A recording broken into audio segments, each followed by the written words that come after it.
მოგესალმებით. ვიწყებ ვიდეოს ჩაწერას NL 10-ზე GG პოკერზე. ბოლო დროს მე ვთამაშობ pot limit Omaha-ს, hold'emიდან წასული ვარ, კაი ხანია, უბრალოდ რახან ჩვენ არხზე უფრო მეტად hold'emზე ვართ აქცენტირებული ზოგადად. მაინც გავაკეთებ ვიდეოს hold'emზეც. წინა ვიდეო გავაკეთებ ELO-ზე, hold'emზე მაქვს GG პოკერზე უკვე გაკეთებული ვიდეოები, მაგრამ ეს იყო მაინც სწრაფი მაგიდები, რომლებიც უფრო ნაკლებად საინტერესოა ჩვენთვის ზოგადად. მაინც ესეთი ხელოვნურად მოფიქრებული დისციპლინაა სწრაფი მაგიდები, რომლებიც იდეაში თავისი ბუნებით არატრადიციულია, არაბუნებრივია, შეიძლება ითქვას და განსხვავებული სტრატეგიით თამაში საჭიროებს. ჩვენი სტრატეგია ძირითადად მიმართული არის რეგულარულ მაგიდებზე. 1.5-5-იანი დავქოლოთ უბრალოდ. უნდა დამაშინიათ პირდაპირ დავყრი. საერთოდ არ იყო ეს პირდაპირ დასაყრელი ჰენდი, მაგრამ ეხლა ცოტა გადაჩვეული ვარ ამ hold'emის თამაშს. აქ ჯერჯერობით გავაგრძელოთ ეს თამაში. 1-1-ზე ქოლით შეიძლება 1-1-ის კარალთიანის მიღება ტრივეთიცაც, მაგრამ ტრივეთი ჯობია ჩემი აზრით ყველა ვარიანტში. ფლოპი არის დამავალეთ 5-იანი, საკმაოდ ნორმალური ფლოპია. საიზინგი რა საიზინგი შემიძლია შევარჩიო, ვერ ვიტყვი, ნახევარი ბანკით გავაგრძელოთ. ამ რივერზე ჩემი 5-იანი რამდენად შეიძლება დაქოლო, ეხლა მაგას ვფიქრობ, მე მგონი არ შეიძლება. და ესეთი რეიზის მერე და გადავწყვიტო სტექზე ვითამაშებ თუ არა ორ ხრივს ასეტეს. მე მგონი ძალიან სუსტი ხელია სტექზე სათამაშოდ. ფოლდეკვითი არ მგონია მქონდეს დავფუშო, ხო, რომ დავფუშო და თან ის თემა არის, რომ ფლეშ დრობორდია, ფლეშ დრობორდზე ორ ხრივის ასრიტე არ მგონია რამენაირად გამართლებული იყოს სტექზე სათამაშოდ.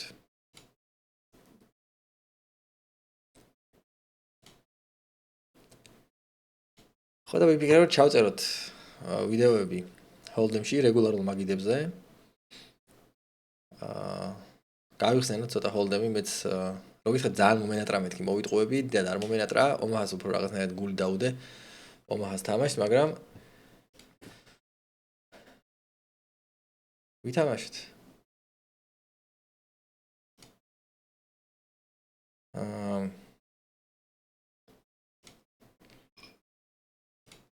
MP-ს არ დავატრიბეთებ ესეთი სპეკულატიური ჰენდით. დიდი ვიდეოები არ იქნება, ეს ნახევარ საათი იქნება ჩვენი ესეთი მიზნობრივი დრო. 1-1-ზე დავიცავ. Small-line-ის წინააღმდეგ big line-ზე პოზიციაში ვართ, ამაზე ჩვენ ბევრჯერ გვისაუბრია. ვეცდები რომ ესეთი ფლოპი მოვიპარო. ფლოპი კი არ უნდა მოვიპარო, ბანკი უნდა მოვიპარო, მაგრამ ხო გასაგებია.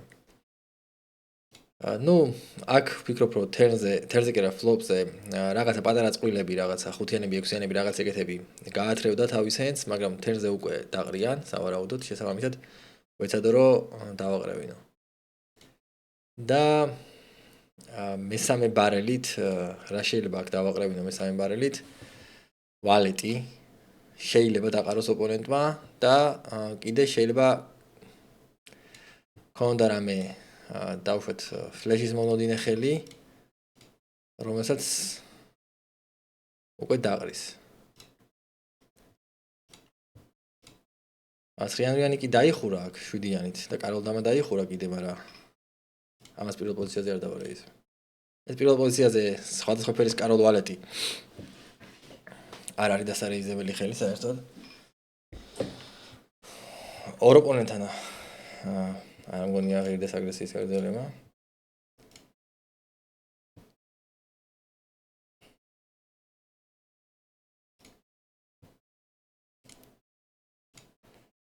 აქ ამ დარიგებასაც შეეხება, სადაც კაროლ 9-იანით გავედი 3 ბარელი დასაფიქრებელი დარიგებაა ნამდვილად. იყო რაღაც ასე ვთქვათ ჰენდები ოპონენტს რეინჯში დარჩენილი, რაც დაუშვათ ფლოპს და თერნზე მიქოლავდა და რივერს ყრიდა ფლეშ-დროები, მაგრამ ფლეშ-დროების დიდ ნაწილთან წინ ვიყავი ჩემი კაროლ ჰაითი. რაღაცა პატარა წვრილებით შეიძლება ყოფილიყო, რომელთანაც წინ არ ვიყავი და რაღაც ვალეტები რა, დამა ვალეტი, კაროლ ვალეტი მაგალითად რაღაც ეგეთი. რაც ალბათ მესამე ბარელზე უკვე უნდა დაეყარა რა. ცხრიანი მანდ მქონდა, რაც ცხრიანურიანის შანსებს ამცირებდა, რო სტრიტი დახუროდა ოპონენტს. კაროლი მქონდა, რომელიც კაროლ დამის შანსებს ამცირებდა და ჰოლდემში ომაჰასთან განსხვავებით ანუ ბლოკერები ცოტა უფრო ცუდად მუშაობს. იმიტომ ნაკლები კარტი გვიჭირავს ხელში და ნაკლები ბლოკერები გვაქვს ხოლმე, მაგრამ ორი ისეთი კარგი ბლოკერი მქონდა მესამე ბარელისთვის, რომ შეიძლებოდა რა გაკეთება რა.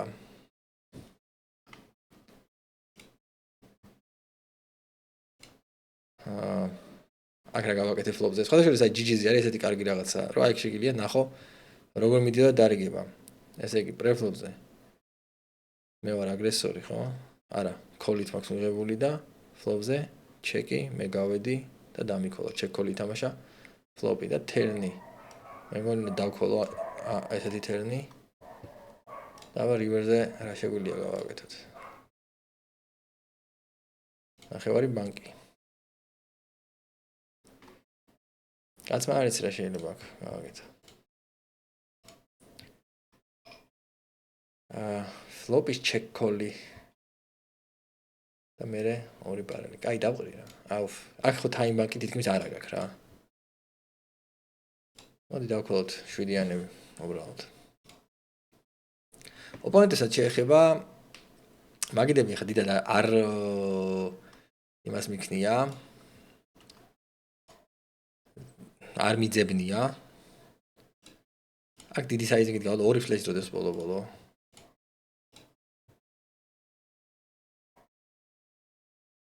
მაგიდები დიდად არ მიძებნია, სადაც იყო ადგილი დავჯექი.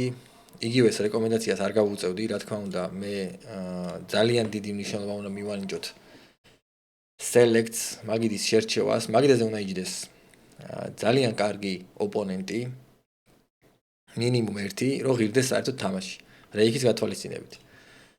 მოდი აი ესეთი select-ის პატარა საკითხზე ვისაუბროთ. ეს არის 26 დარიგება სემპლი, რაც არ არის არანაირად რეპრეზენტატული, მაგრამ რაც გვაქვს, იმით ვიხერხმდღანელოთ. 79% VPIP. ანუ ეს არის ნებაყოფლობითი მონაწილეობა პოტში. ანუ ნებაყოფლობითად ინვესტირებული თანხის, მოდი ეს ამაგიდან ავდგეთ. დაიშალა მაგიდან. ნებაყოფლობითად ინვესტირებული თანხა პოტში პროცენტში. ანუ რამდენი პროცენტ შემთხვევებში იღებს ადამიანი ნებაყოფლობითად მონაწილეობას. და ესეთი რამე ვთქვათ, რომ 79% არის ძალიან ლუზური თამაში, მაგრამ პირველ რიგში ვთქვათ ესეთი რამე, რომ როცა განსხვავება არის პიპსა და PFR-ს შორის, ეს მეტყველებს ხოლმე იმაზე, რომ ოპონენტი არის რეკრეაციული მოთამაშე. ანუ პასიურად თამაშობს, ხშირად მონაწილეობს დარიგებაში, მაგრამ იშვიათად არ ეიზებს. რაც მეტყველებს სწორედ რეკრეაციული მოთამაშეზე. ეხლა ეს კონკრეტული მოთამაშე არც ისე პასიური არის, 95% ცოტა არ არის, მაგრამ აი შეიძლება იყოს მოდი ეს ნახოთ მაგალითად. ხო, აი ნახეთ 77-11-ზე. ნუ ეს აშკარად რეკრეაციული მოთამაშეა. მიუხედავად იმისა, რომ ძალიან პატარა სემპლი გვაქვს, მაინც შეიძლება ვთქვათ. ხო, მაგრამ PFR-ს მოდი დროებით თავი დავანებოთ, მინტრიბეტს მიკეთეს პირველ-მეორე პოზიციაში, მიუხედავად იმისა, რომ ძალიან ძლიერი ხელი მაქვს, პირველ-მეორე პოზიციაში ძალიან ბანკი არ გავბეროთ, უბრალოდ დავქოლოთ. საინტერესო ფლოპია. ოპონენტი ძალიან ხშირად აკეთებს რაღაცა ძლიერი ჰენდის რეპრეზენტაციას, მაგალითად შეიძლება ტუზების ან კაროლების ან უფრო ტუზების ალბათ. ან თავისი მინტრიბეთის ეხა პირველ-მეორე პოზიციაში არა ვართ, MP კატოფი ვართ, მაგრამ მაინც ძალიან არადინამიური სიტუაციაა. შესაბამისად მე პირდაპირ წავალ რეიზზე, იმიტომ რომ რაღაცა მაღალი ჰენდი რო ეჭიროს და ტუზგულით დავუშვათ ან რაღაც ეგეთი, სავარაუდოდ მზად იქნება რომ სტეკზე ითამაშოს და გამოვიყენოთ ეს შესაძლებლობა რა, slow play არ გვინდა.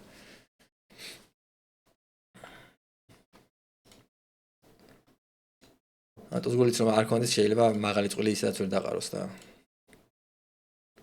ეს არის რეკრეაციული მოთამაშე მაღალი ალბათობით. დავატრიბეთოთ დოზალეთ ერთი ფერის. ნუ ვერ იწვი ხარ 15 იმით 15 ბლაინდით. ნუ ბლაინდი წამოვიდა რეიზზე, უკვე იხელა ინვესტიცია პოჩი, რომ სხვა ვარიანტი აღარ არის. წავედით სტეკზე. დიდი სიამოვნებით. ეხლა რომ დაყაროს ეს იშვიათად მოხდება, მაგრამ მაინც მოხდება ხოლმე და ცოტა გული კი დამწყდება ეს სიმართლე რო გითხრა. მაინც პოზიციოთ ვიყავი ხა და თერზე ვერ დაუჩეკავდი ასე რომ ჯობდა აქვე დამიფუშა რა. ესე იგი აქ არის გაჩოტი. ესე გობანა დამიქოლა ტრიბეთი. ფლოპი მოვიდა. ფლოპზე რა მოხდა ბოდიში? ფლოპზე ჩეკი ვითამაშეთ და აი ამ თერზე დამა ჯვარზე გამოდის ოპონენტი ამდენს. მეგონი აქ შემიძლია დავაოლინო, იმიტომ რომ მგონი აქ ფოლდეკვითი არის, საკმარისზე მეტი. შესაბამისად თუ დამიქოლავს ოპონენტი, მკვდარი არაფერთან არა ვარ. რა ინტუიციო თავაზობთ რავი. ისე სანახაობისთვისაც კარგია რა ინტუიცი. დაფიქდა, არ დამთანხმდა რა ინტუიციზე. რეკრეაციულ მოთამაშეებს არ უყვართ რა ინტუიცი საერთაშორისო. და რა მოხდა რივერზე? არაფერი საინტერესო. ტუზებს, მან ტუზების დანახავს არ ველოდი.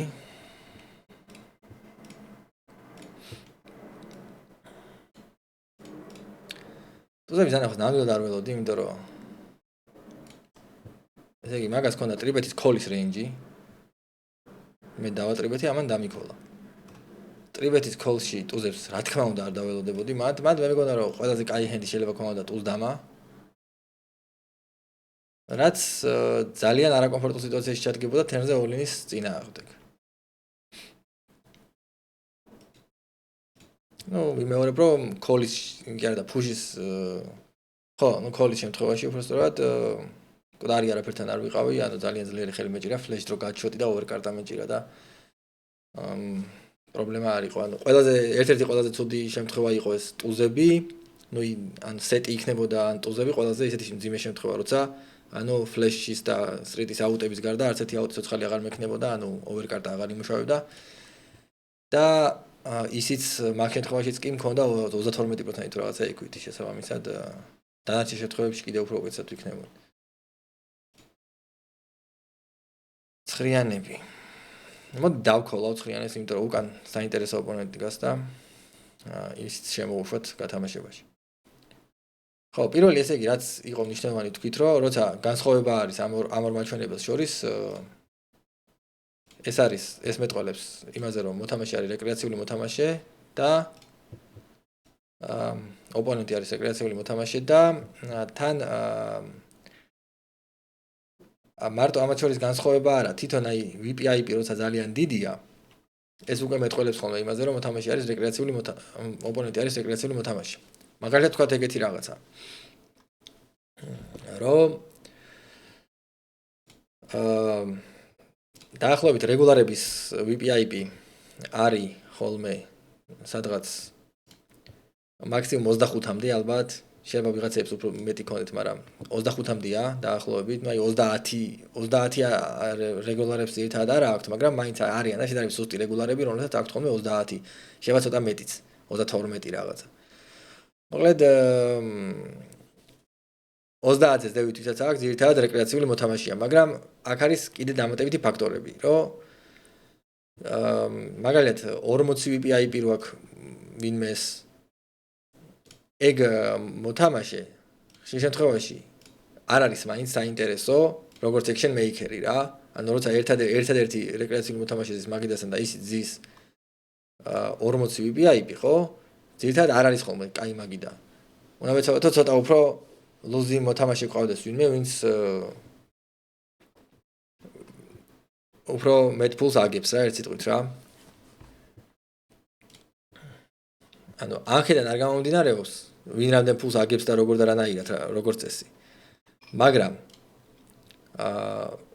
ეს მაჩვენებელი, როგორც წესი, არის ხოლმე კორელაციაში lose rate-თან. Lose rate არის უკვე ის მაჩვენებელი, რომელიც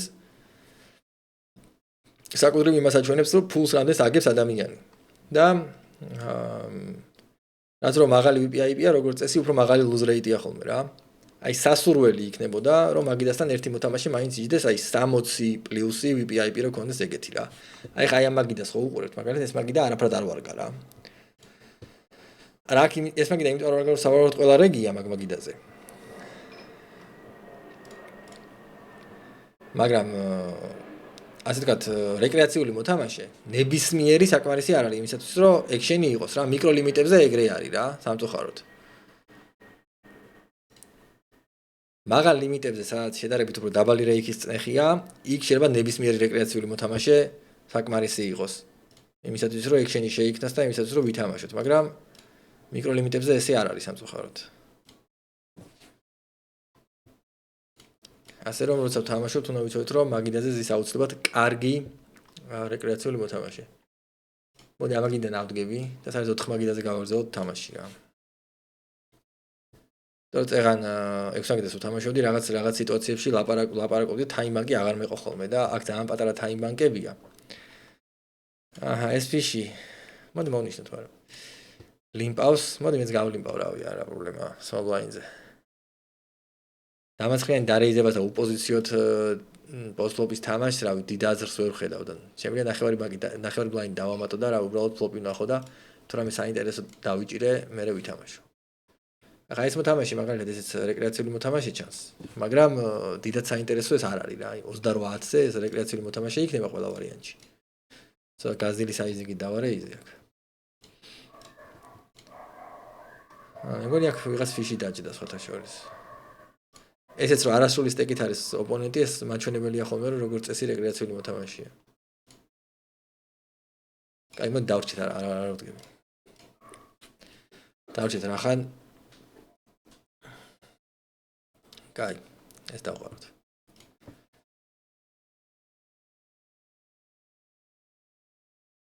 დავრჩით რახან, ვიღაცა დაჭდა, საინტერესო.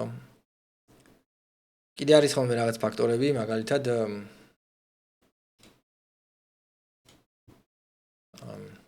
აი ამ შემთხვევაში ხა GG პოკერის მაგალითზე ვლაპარაკობ. ან ისეთი რუმის მაგალითზე, რომელშიც გვაქვს ტრეკერი. ანუ სტატისტიკა გვაქვს რა, ან ჰოლდ მენეჯერი, ან ჰენდ-ნოუტი, ან რამე მსგავსი პროგრამა დაშვებულია იმ რუმში. ხა GG პოკერზე არ არის დაშვებული, მაგრამ GG პოკერს აქვს ჩაშენებული სტატისტიკა. სხვადასხვა ჩაშენებული სტატისტიკა მეგონი უკვე ევროპაბეტსაც აქვს და ანუ Maxsoft-ს რა. ევროპაბეტის ნაირ soft-ს მეგონი აქვს უკვე ჩაშენებული სტატისტიკა, რამდენადაც მახსოვს. ხა მე არ მითამაშია, მაგრამ აი ევროპაბეტსი ან პოკერ დომზე ვინმე თამაშობთ, ალბათ გეცოდინებათ, რომ იქ არის რაღაცა ჩაშენებული სტატისტიკის მაგვარი. ხო, კიდე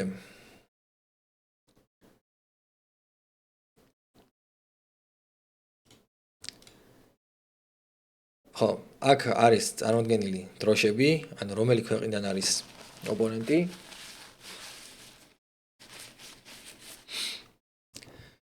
როგორც წესი, აი ესეთი ქვეყნები როგორიც არის, მაგალითად ბრაზილია, დიდი ბრიტანეთი, კანადა, გერმანია განსაკუთრებით. გავაგრძელოთ აგრესია. გავაკეთოთ იზოლირება. ბელგიაც შეიძლება. ზოგადად დიდარი ქვეყნები, სადაც ასე ვთქვათ, თლიანი შიდა პროდუქტი ერთ სულ მოსახლეზე. ეს საიდან გვეცოდინება, მაგრამ ისე ვთქვათ რა, ზოგადად წარმოდგენა ხო გვაქვს დაახლოებით აი რამხელა ეკონომიკაა, ხო, სხვადასხვა ქვეყნებში ხა, მაგალითად დასავლეთ ევროპაში კარგი ეკონომიკაა, აღმოსავლეთ ევროპაში შედარებით ნაკლები და ასე შემდეგ. მაგალითად, სადაც კარგი GDP-ა მოკლედ, იქიდან არიან ხოლმე ძირითადად რეკრეაციული მოთამაშეები რა. ნუ რა თქმა უნდა, ყოველთვის 100%-იანი ისი არ არის, მაგრამ ესეთი სტატისტიკურად მნიშვნელოვანი განსხვავება არის რა. შესაბამისად, მაგალითად თუ მაგიდაზე არასრული სტეკი დაინახე რუსი, ან უკრაინელი, ან ბელორუსი, ეს ნაკლებად იმედის მომცემია, ვიდრე თუ დაინახე მაგალითად ბელგიელი, ან გერმანელი, ან კანადელი, ან ბრიტანელი. ან თუნდაც ბრაზილიელი. ბრაზილია არ ვიცი დიდარი ქვეყანაა, ანუ GDP-ის დონეზე, მაგრამ ბრაზილიიდან ძალიან ბევრი ფიშები არიან ხოლმე, როგორც წესი ცნობილია. ბრაზილიური სტილია, ფეხბურთში ესეთი გახსნილი და ლაღი სტილია და პოკერშიც ესეთი გახსნილი და ლაღი სტილია. ძალიან ესეთი მოთამაშეები, საინტერესო მოთამაშეები, მოკლედ არიან ბრაზილიდან, როგორც რეგულარები, სხვათა შორის ასევე ფიშებიც. ჯერჯერობით ვითამაშოთ აქ. საკმაოდ იმედის მომცემი თერნია, რომელზეც დიდი საიზინგით ვეცავთ რომ გადავახტევინოთ, იმიტომ რომ ბევრი სტრიტის და ფლეშის მოდოდი ხელი იკითხება.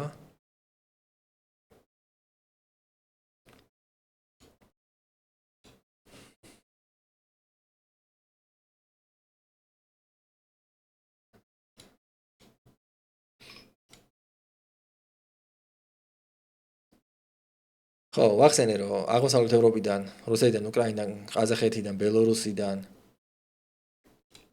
და მსგავსი ქვეყნებიდან ძირითადად არიან ხოლმე მიკროლიმიტებზე რეგულარები, თუმცა აი ფიშებიც არიან ხოლმე რა, იმიტომ რომ აი რუსეთში მაგალითად პოკერი ძალიან პოპულარულია, ძალიან პოპულარული და შესაბამისად რეკრეაციული მოთამაშეებიც რუსები არიან საკმარისად. იგივე შეიძლება ითქვას უკრაინაზეც, აი რაღაცა ბელორუსი ფიში ძალიან იშვიათად შემხედრია ხოლმე რა, რატომღაც აი ბელორუსში მოკლედ ანუ არ ვიცი რატომ, არა ძალიან ბევრი რეგები არიან მithumetes მიკროლიმიტებზე. შეიძლება იმიტომ რომ მაგალითად ბელორუსში რაღაც იმედის მომცემი საქმიანობაა პოკერი, ანუ არასო იმედის მომცემი არამედ აქ უკვე ვეღარ დავქოლავ river sam tripsით. არც ისეთი აგრესიული ოპონენტი არ არის, რომ დავუშვათ აქ არ დავიჯერო რა მესამე ბარელი.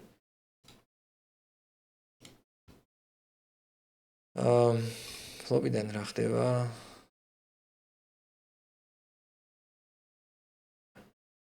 big line-ზე მაგ დაჩეკილი უბრალოდ, ხო? რავი, რაღაცა 5-იან 3-იანია რაღაც ეგეთი რო ეჭიროს. რატოა გამორიცხული, მაგრამ მეორეს რაღაცა გალიმპული ბანკია, შეიძლება კაროლ 5-იანიან რაღაც ეგეთი. კი ფიშია. იმის გათვალისწინებით რომ ფლეშიც დაიხურა რივერზე, ეს ტრიპსი მე მგონი შეიძლება რომ დაიყაროს რა.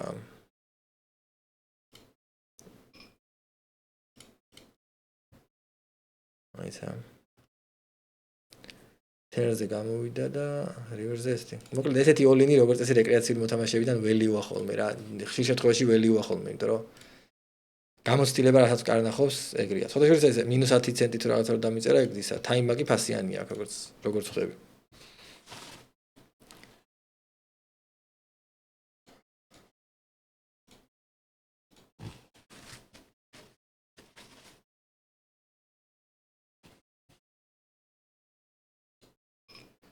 დიდი საიზინგით გავიდეთ. ტოპწყვილი მაქვს.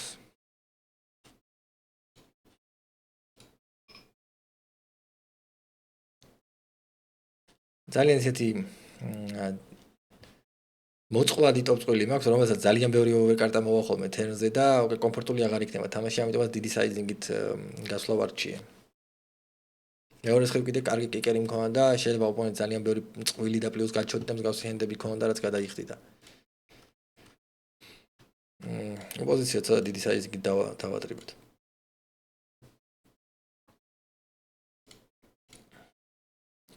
ხოდა მოკლედ ამ ბელორუსი ფიშები არ შეხვედრი ამით მაგას ყვებოდი. ის არის რა, ანუ ეთქვა ანუ აი რუსეთისგან განსხვავებით მაგალითად ბელორუსი შეიძლება რაღაც ეს მიკროლიმიტებზე მიღებული შემოსავალი სხვა $300-400 რაღაც ეგეთი შემოსავალი ბელორუსი უფრო დიდი ფასი ქონდეს რა ეგეთ რაღაცებს და შეიძლება ბევრი ადამიანისთვის საინტერესო ხდება პოკერი როგორც საქმიანობა რა. როგორც ვიცი ეგენი ვაფშე გადასახადებს იხდიან, ანუ ბელორუსში მე მგონი ისეთ დონეზეა რომ პოკერისტები მე მგონი გადასახადებს იხდიან თუ რაღაც ეგეთი გამიგია რა ყოველ შემთხვევაში. ზუსტად არ ვიცი, მაგრამ მე მგონი რაღაცა ეგეთი წესი კანონი არსებობს, რომ ანუ პოკერისტი რო ხარ, ჩვეულებრივად ანუ ითვლები დასაქმებულად და გადასახადებს იხდი თუ რაღაც ეგეთი. ნუ თერნი მაქვს ნაცფლეში. რავი, არ მოვეფეროთ, გავიდეთ. ზოგადად მიკროლიმიტებზე როცა გაქვს ენდი ჯობია რომ გახვიდე, იმიტომ რომ ოპონენტები თვითონ მოიფიქრებენ რატომ დაქოლონ.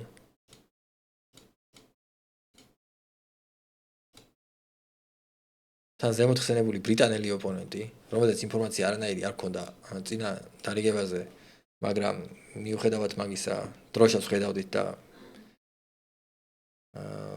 უკვე რაღაცა ესეთი პირველადი დასკვნა შემიძლია გამეკეთებინა, რომ ოპონენტი როცა არასრული სტეკია და თან ბრიტანელია, შემილია რაღაცა იმედი ვიქონიო, რომ შეიძლება რეკრეაციული მოთამაშე იყოს.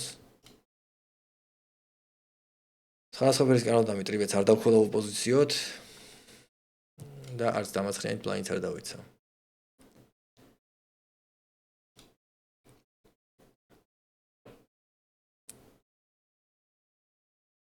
სხვადასხვაფერი ცხრიანი small blind-დან.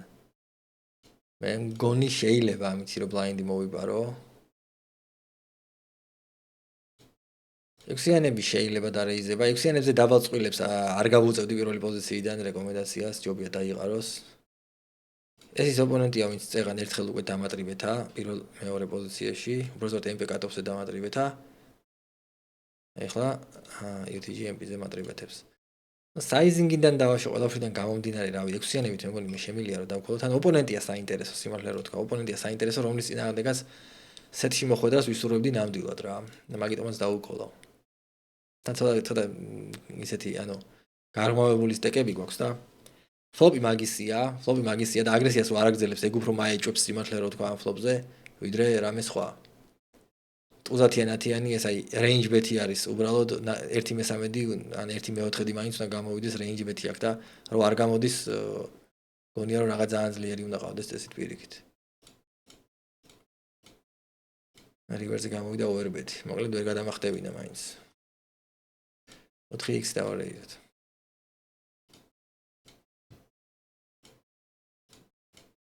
ცხრიანებით.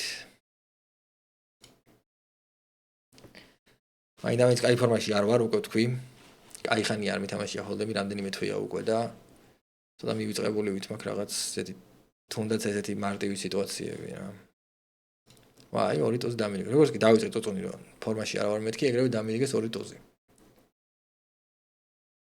აბა რა იქნება ახლა? ეს დავყაროთ. აჰა, ოპონენტები ფრთხილად თამაშობენ, მიხვდნენ რომ რაღაცა შეასაქმე. ხარა შეეხება საქართველოს დროშა. საქართველოსთან ხვდებიან ხოლმე მოთამაშეები. გავაგრძელოთ ნახევარი ბანკით, ჩვენ ნეიტრალური ფსონია შედარებით. ოპონენტი კოლავს, ოპონენტი რახან კოლავს. მგონია რომ ძალიან ხშირად რამე მომლოდინი ხელი შეიძლება გქონდეს. და overbet-ი იქნება თერზე ჩემი აზრით მისაღები.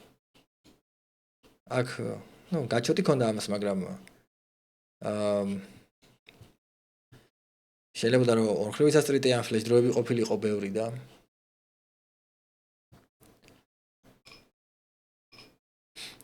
ტუზღვავი მე არ მეჭირა, მაგას არ მივაქცია ყურადღება წეგან, მაგრამ ეგ ნიშნულოვანი იყო, რომ ტუზღვავი მე არ მეჭირა და ნაც ფლეშ დროებსაც არ უბლოკავდი და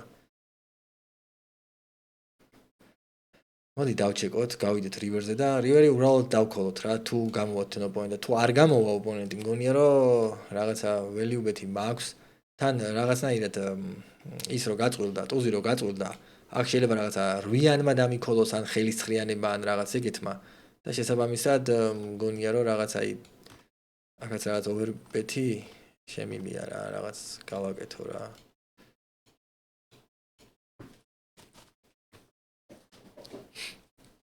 over bet-ი რას აკეთებს ამ სიტუაციაში, რომ პოლარიზებას ახდენს ჩემი range-ისას რა, ვაჩვენებ, რომ არ ვერიდები იმ ფაქტს, რომ დავაყრევინო ოპონენტს. რა იგულისხმება, რომ ან მინდა რომ ძალიან ძლიერი ხელი მაქვს და მინდა რომ values მაქსიმიზაცია გავაკეთო და მაქსიმალური value მივიღო და ან კიდე მინდა რომ დავუშვათ fold equity-ის მაქსიმიზაცია გავაკეთო და მაქსიმალური fold-ი მივიღო რა. და შესაბამისად რაღაც ესეთი საშუალო bluff catcher-ებით მაგ დროს უფრო აზრი აქვს ოპონენტების მხრიდან დაქოლვას რა. მაგ დროს უფრო ფიქრობენ, რომ შეიძლება რაღაცა, ასე ვთქვათ,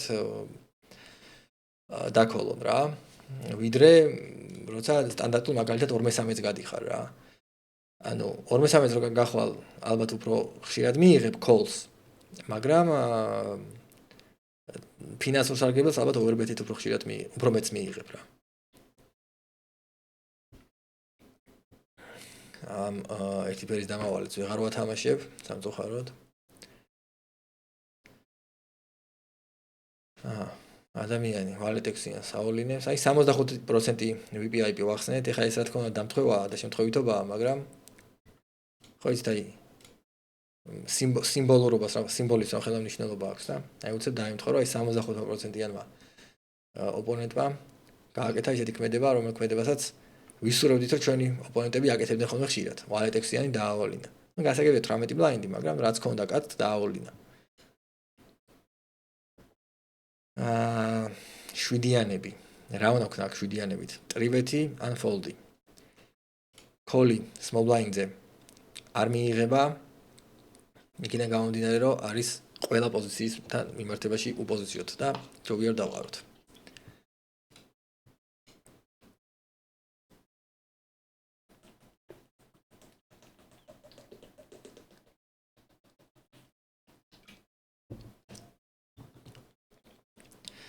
წყლის დალევის ხმები ვინც გაიგეთ, უკაცრავად მეგობრებო. ძალიან უცნაური პროცესია ვიდეოს ჩაწერა თამაში, საკუთარ თავს ელაპარაკების იხარ. მე რაღაც მომენტში გავიწყდება რომ საკუთარ თავს ელაპარაკები და ჩაურებოთ იწყებ ლაპარაკს, რაღაცებს ხადაობ რა. მე გახსენდება და რა. თუმცა გავუწევდი რეკომენდაციას რომ გონებაში ყოველთვის აი გადაწყვეტილებები მაინც დააკომენტაროთ დამწყება მოთამაშეებმა განსაკუთრებით. ყველა მარტო დამწყება მოთამაშეებმა არა.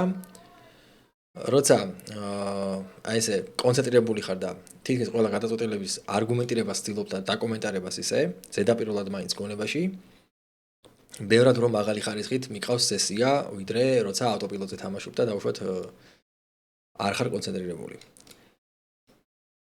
აქ მაქვს არა და ორხრივ ისეთის მომოდინე ხელი. სუბთა სასტრიტი აქ არაფერს არ ნიშნავს, მაგრამ ვინაიდან ოპონენტი ჩეკს ხშირად შეუტევდა. ვიქრობ რომ ჩემი პარით შეიძლება ხშირად კონდეს შოუდაუნ ველიუ, შესაბამისად დავქოლავ რა და რივერი ჩეკის იმედი მექნება მეთქი უნდა მეთქვა, მაგრამ ეხა სტრიტი დამეხურა, ეხა სავარაუდოდ რივერზე ფსონის დაკოლა მომიწევს. ფსონს მაინც გააჩნია, იმიტომ რომ ეხა ნაცი ამყავს. და კაროლ ვალეტი წინა ქუჩაზე უკვე სტრიტი იყო. თუმცა ეს არის ოპონენტი, რომელიც რომელთანაც გვაქვს რაღაცა პრეისტორია.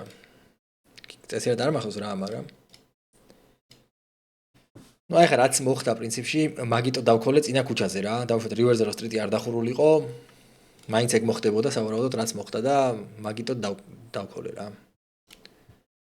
უბრალოდ რომ მარტო სასტრიტის მომოდინე ხელის გამო ცალკარტზე როცა გაქვს სტრიტის მომოდინე ხელი და მეტი არაფერი მე არ გავუწევდი რეკომენდაციას დაკოლვას, იქიდან გამომდინარე რომ როცა დაგეხურება ხოლმე სტრიტი არ გადაგიხდიან და როცა არ დაგეხურება, რავი, წააგებ.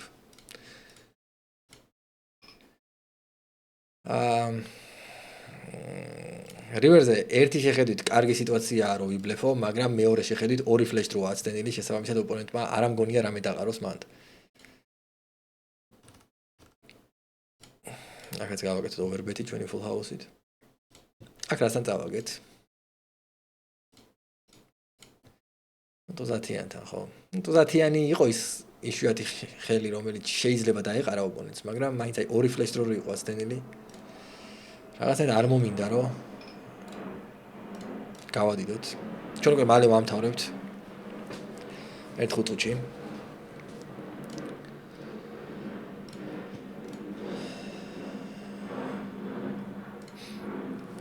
აქ ტუსკაროლი მე მგონი ჯერჯერობით აქ არ უნდა დაიყაროს არავითარ შემთხვევაში.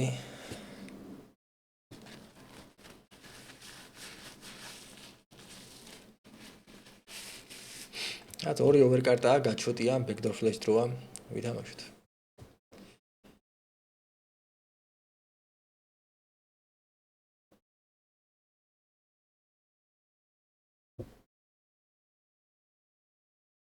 აჰა, მეორე ბარელი. კაი, მივიღოთ უბრალოდ კოლიდან რეიზის აზრს დიდად ვერ ხედავ. ის ოპონენტია ხო, ვისთანაც უკვე მქონდა ერთხელ ბლეფ ფუში გავაკეთე ერთხელ და არ დამიჯერა ოპონენტმა და რაღაც არ ამგონია რომ ეხა დამიჯეროს. პრეისტორიას ყოველთვის აქვს ხოლმე მნიშვნელობა რა. ეხა აქ რაღაცა ეჭვი მაქვს რომ რაღაცა ისეც უნდა გავატანო რაც ანუ არაფერი 10-9 ეს არ ამგონია ჩემთან პრეისტორიის განსხვავებით გათვალისწინებით ეს ამას არ დაყრიდა სავარაუდოდ, მაგრამ ნუ მაგით მაინც არ უნდა იხელმძღვანელო, ანუ ეხა აცვას რა ყავდა მაგას მნიშვნელობა არა აქვს, მაგრამ ფაქტია რომ ანუ ბლეფკეჩერი ყავდა, შოუდომოველი გქონდა, დიდი ალბათობით ძალიან და ოპონენტი რომელთანაც ესეთი პრეისტორია იყო, მაღალი ალბათობით არ დაყრიდა რა. ისედაც რა რეკრეაციული მოთამაშე ჩანს, ანუ ეს არის აი სტატები 30-10-ზე, ეს არის აი კლასიკური სტატი რეკრეაციული მოთამაშის, ოღონდ აი ადეკვატური რეკრეაციული მოთამაშის რა. ანუ უაზროდ არ თამაშობს, ყველაფერში არ თამაშობს, მაგრამ ნუ თამაში არ უსწავლია, არის ამ სტრატეგია არ უსწავლია აშკარად, არ იცის თამაში, მაგრამ თავისი ლოგიკით მიგნებიან გულით თამაშობს რა, იმდომებს, რაც შეუძლია აკეთებს რა, აი ლიმპავს მაგალითად. ეხა ეს სტრატეგია რო ქონდეს დასწავლი, ამას არ გააკეთებდა, გასაგებია, მაგრამ ადეკვატური მოთამაშია რა. აი მეორე ლიმპერია. 4-იანებით ღირს იზოლირება, მე მგონი არ ღირს იზოლირება.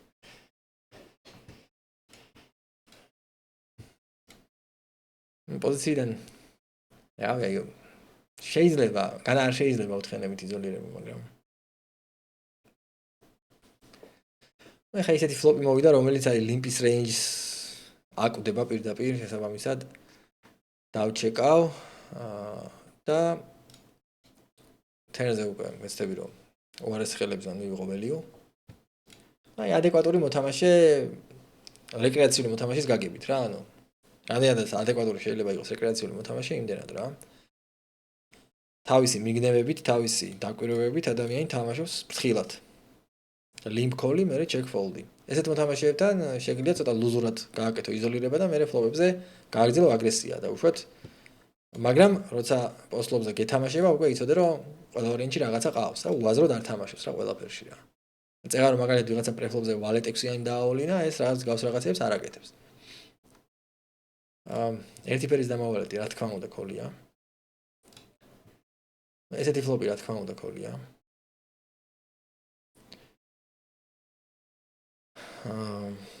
მეორე ბარელი. მეორე ბარელს უკვე მეგონი ვეღარ გაკაჩავს ეს ჩემი დამავალეტი. აჰა. არა მგონია მეორე ბარელი გაკაჩოს. კი რაღაც ძალიან უშნო საიზინგია მეორე ბარელის, მაგრამ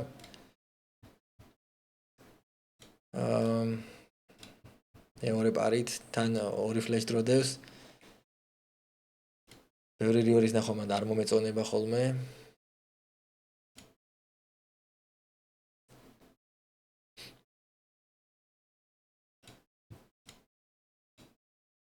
მოკლედ მე მგონი არ არის კარგი იდეა.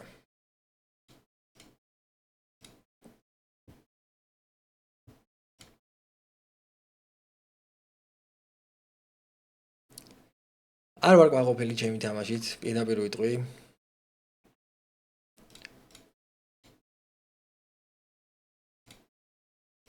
ნახე რაღაც ერთი კატასტროფული შეცდომები ალბათ არ დამიშვია, მაგრამ აი რაღაც არც ერთ სიტუაციაში არ ვარ ხოლმე დარწმუნებული რაღაც გადაწყვეტილებებს რო ვიღებ, იმიტომ რომ დავიწყებული მაქვს ძალიან ჰოლდები. მაგრამ არა უშავს.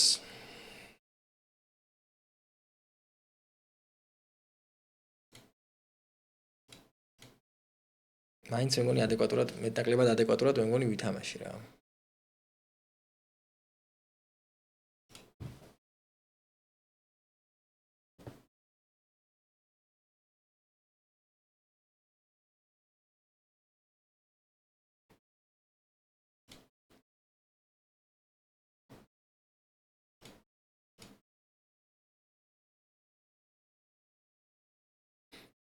აი რაღაც ერთი წრეც ვითამაშოთ.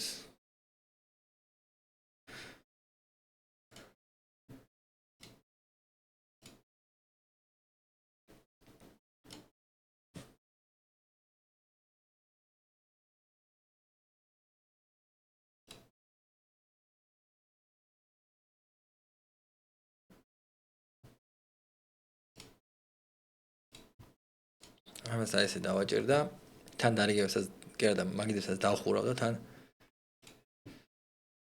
იქნებ რამე საინტერესო დარიგება მანამდე დარიგდეს რა.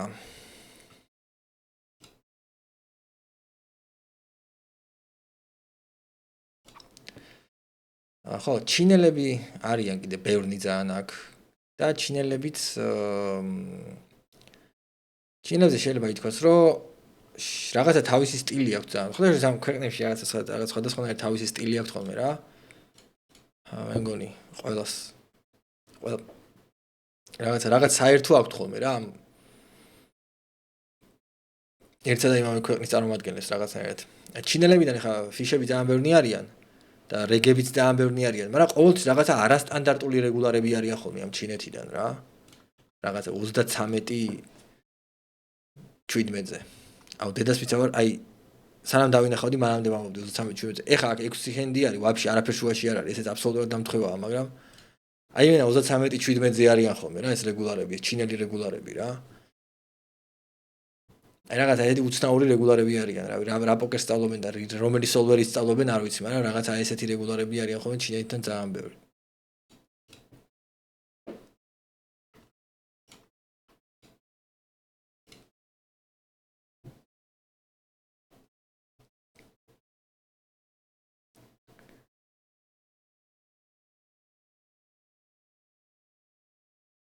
სხვა ლიმიტესაც ჩავწერ, NL5-დან NL2-საც ჩავწერ, მე მგონი რა ჩავწერა ჩემი რამიდის.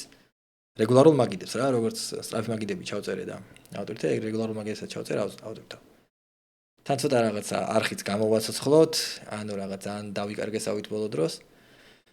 ზოგადად ამ არხთან დაკავშირებით ხა მე დიდად არანაირი კომერციული მიზნები არ მაქვს, უბრალოდ პოკერი არის საქმიანობა, რომელიც ბევრი ადამიანისთვის შეიძლება აღმოჩნდეს საინტერესო, ბევრმა შეიძლება დამატებითი შემოსავლის წყარო გაიჩინოს, ბევრმა შეიძლება ძირითადად თავის პროფესიად აქციოს და ბევრმა შეიძლება უბრალოდ თავისი ჰობი, რომელიც ისევ ჰობად დატოვოს, მაგრამ უბრალოდ უფრო ხარისხიანად გაერთოს, უფრო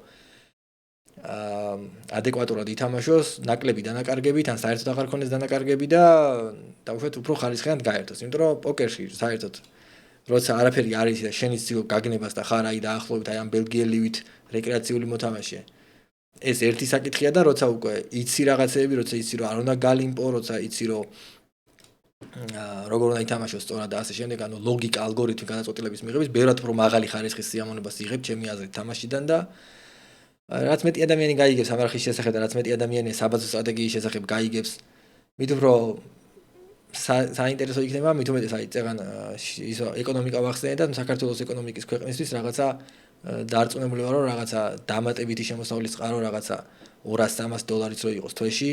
ნუ $200 რო იყოს რა, $200 რო იყოს და დოლარი ხო საერთოდ უკვე, რავი, ბევრისთვის ძალიან მნიშვნელოვან, ასე ვთქვათ, ცვლილებებს გამოიწვევს ბევრი ცხოვრებაში და მოკლედ მაინც ცოტა ვაცოცხლო მინდა ეს არხი, რაღაც ვიდეოები დავდო და ასე შემდეგ. გეგმაში რაც მაქვს, ნათქვამი მაქვს, გეგმაში მაქვს უკვე ომაჰას სტრატეგიის შემსწავლელი კურსივით რაღაცა გავაკეთო, რომელზეც დავიწყებ მუშაობას, როცა უკვე მე ცოტა ადეკვატურად ვიქნები ომაჰაში. გათვითცნობიერებული სტრატეგიაში და ასე შემდეგ, ჯერჯერობით ადრეა, ნუ ჯერჯერობით რა, ნუ ძალიან ადრეც არ არის, შემიძლია უკვე ნელ-ნელა რაღაცები დავიწყო, მაგრამ ჯერჯერობით მე თვითონ უფრო ვარ ჩემ თავზე მუშაობის ამბებით დაკავებული და კარგით, აქ დაგემშვიდობებით, წარმატებებს გისურვებთ, დააკომენტარეთ თუ რამე გაინტერესებთ და აბა თქვენიც წარმატებები.